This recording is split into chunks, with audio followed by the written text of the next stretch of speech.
been a long time since I've made a video for this channel, but what better time to start than now?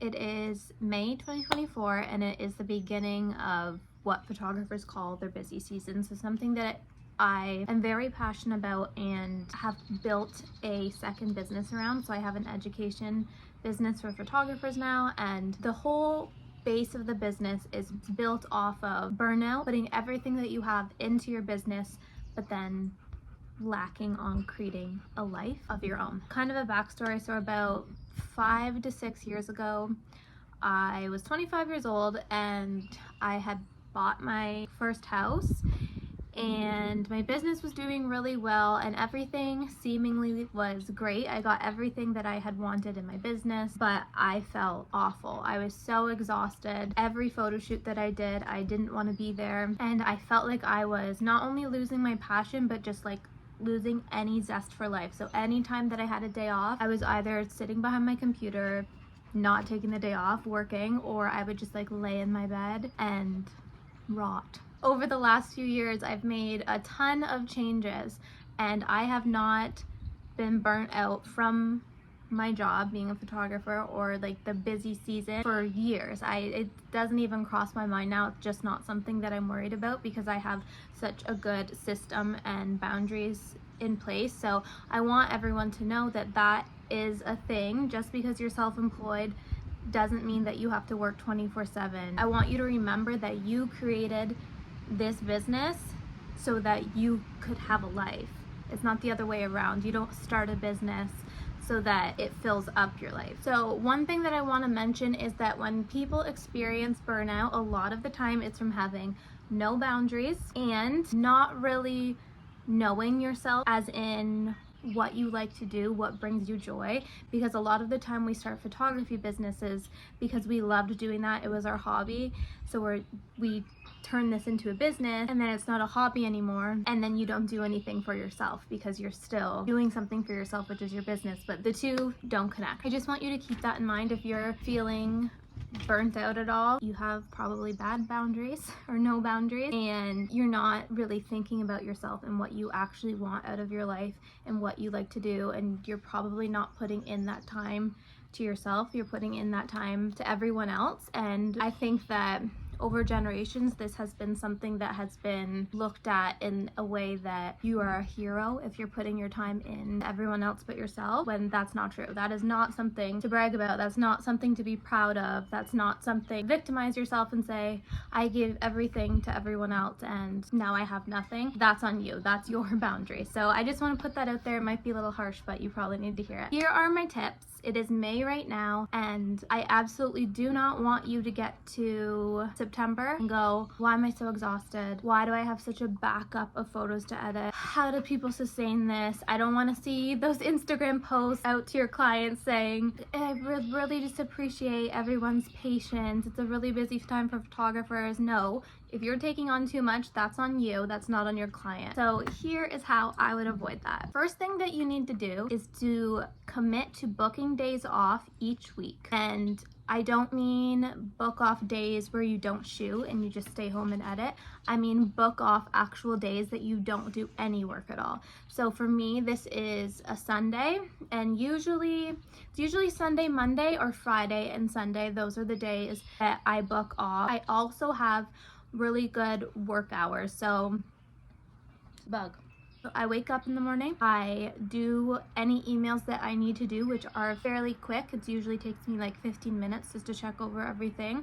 I do my marketing, and then I get into whatever work I need to do for that day, and I know the exact work that I need to do. And then by 2 o'clock, I'll go to the gym or go do something for myself, whether that's like go out for dinner with a friend or go to the beach or just sit on my hammock and read a book, something like that. And then sometimes I will go and shoot that night because all my shoots usually take place in the evening, and then that process repeats. So I'm not waking up in the morning like feeling exhausted, putting off work, because this is what I used to do. I would procrastinate getting my work done, then eventually by the afternoon I'd start working, then I would work until midnight, go on my phone, lay in bed, fall asleep eventually, worry about all the things that I had to do the next day, and then repeat. You have to create a really set schedule for yourself, but it's hard to do that when you have all the hats in your business. So you have to do emails and invoicing and marketing and shooting and editing and all of the things. So something that is so great in 2024 is you actually don't have to do this anymore, and it isn't going to cost you your right leg. Is that the saying? It's not going to cost you an arm and a leg? Yeah, it's not going to cost you an arm and a leg because we have AI now. So yes, you can say whatever you want about AI. Oh, it's taking over the world, it's taking away jobs. You can pay someone to do this stuff for you if you want to, but AI is a lot more affordable. So if you haven't set up automations in your business yet, this is the best thing that you can do for yourself. So when someone inquires through my contact form, they are immediately sent information that they need from me, and there are usually no questions. They just will say if they want to book something. So this is for a wedding, for example. That's the only emails that I have to send back and forth. If they want to book a session, they're doing it straight from my website, like a mini session or something. If they want to set up a call, I don't do calls, but if they wanted to set up a call in your business, you should have an automation that allows them to automatically book that. That shouldn't have to be back and forth conversation because it's such a waste of your time, as well as editing. Now, if you are a beginner and you're still trying to figure out your style and your prices aren't exactly where you need them, I understand that you might need to continue editing at this time in your business, but you should have the goal set by whether it's the end of the year or the beginning of next year that you're setting up AI to edit your sessions and your weddings, especially weddings. There is no longer an excuse to have 3-month wait times for weddings to come back. That's so crazy, and it just takes so much of your time. Think of how many other weddings that you could be shooting with the amount of editing that you're doing. If you're editing a wedding for 3 months, that's crazy. I have my weddings back within a week, and if I really wanted to, I could have them back within a day or two, just because AI really does everything for me, and I've created that system to work for me, and it's very affordable. Now, the next thing I want you to think about and remember is that you need to stay focused on the prize. Why did you start this business? Was it because you didn't want to go to your 9-to-5 anymore? Was it because you wanted more time with your kids? What was that? Whatever that reason is, there is no excuse for you to not be doing those things. So I need you right now to stop, pause this video, and start scheduling those things into your calendar. And I mean from May to October, or whenever your busy season is, you need to schedule those things in, because if you don't, you will not do them. Once that work starts piling up, that is going to become your main focus. And someone like you and me, boundaries are hard. You just won't make time for your family. And I don't mean a camping trip once in the summer. I mean stuff that you want to do every week, whether that's take them to the beach, go on a walk with your dog, go visit your mom. I don't know. Whatever those things are that you want to do, you need to schedule them in now, because once you start shooting more, it's going to be harder to mentally put those things into your calendar. Also, right now in May, we are all a little bit, oh, the lighting just really changed. The sun went away. We are all really depleted from the winter, and we're all excited to shoot. So it's likely that you are going to overbook yourself, or you're going to get excited about different types of sessions that you don't necessarily specialize in. So for example, you may be a family photographer, but the beach is open and you've always really wanted to try beach boudoir, so you schedule a bunch of beach boudoir mini sessions, and by the end of shooting those, you're exhausted and you didn't make necessarily enough time to fit all of the things that you need to do into your schedule for those things, and now you feel excited that you have these photos, but not necessarily, oh, the sun is back, your cup is no longer full. So if you are someone who gets really excited about trying different types of sessions and all of those things, do a couple. Do not book 10 of those sessions, because you don't have time for that. You're not going to be able to give the customer service that you need to give each of those clients. Doing 2 extra sessions in a week is one thing. If you are doing 10, I don't know what to tell you. I don't know what to tell you. Now, the next thing, and I've kind of already touched on this, is to create a very quick turnaround time and system for yourself.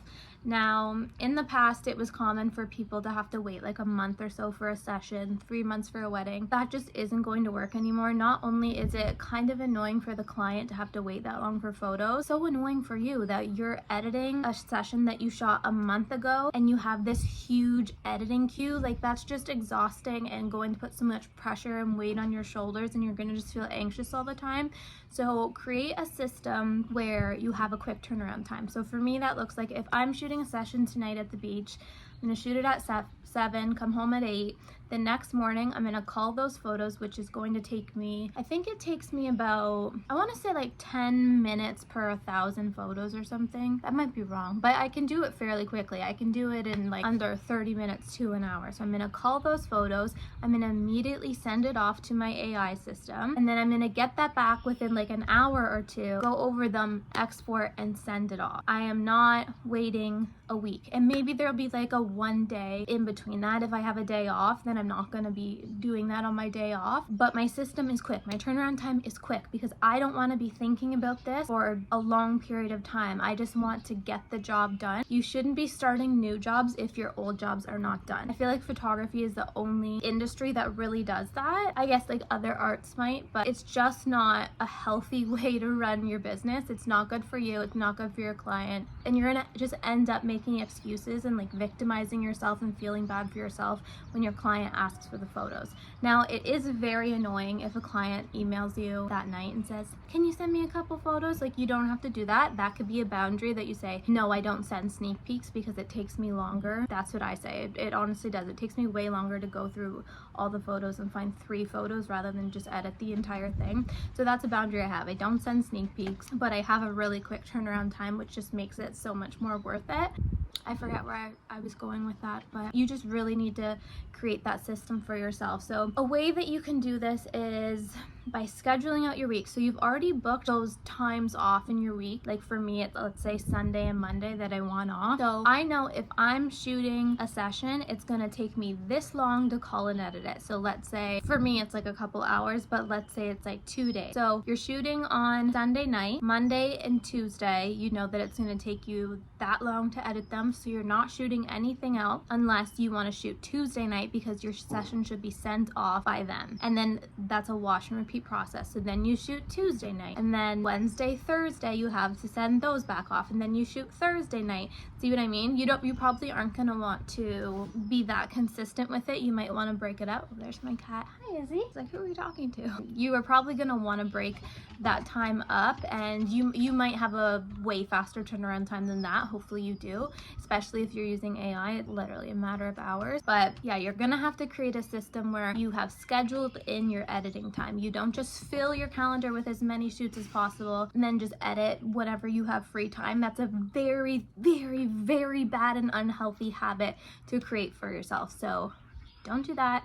Schedule in your editing time, know when the due date is for your sessions, and commit to that. Commit to yourself and you will thank yourself for it. The next thing is increase your pricing if you need to. Now this can be like a touchy topic for some people, and I don't always recommend that my clients do increase their pricing right away because honestly it's more of a mental thing, and I find that photographers need to nail their marketing before they increase their pricing. But if you are sustainably shooting, like if you were getting a lot of bookings and you're not really having trouble with that, I would increase the pricing slowly so that it's not such a shock for you. I know that a lot of people just get scared about increasing pricing, and like that's okay, I understand it. There are lots of like workshops and courses that you can do to kind of get through that. Oh, there's another cat. This looks like the crazy cat lady. So let's say if you charge $100 for a session, but you want to charge $200, but you're too scared to make that $100 jump because it's a 100% increase. What you're gonna do, let's say it's May right now. So in May, you're booking for June and you're charging $100. Then by mid-May, you're gonna put your session fee up to $110. Then it's just like a little bit. And then the next week or the next 2 weeks, you might put it up to $120, and you're going to slowly increase that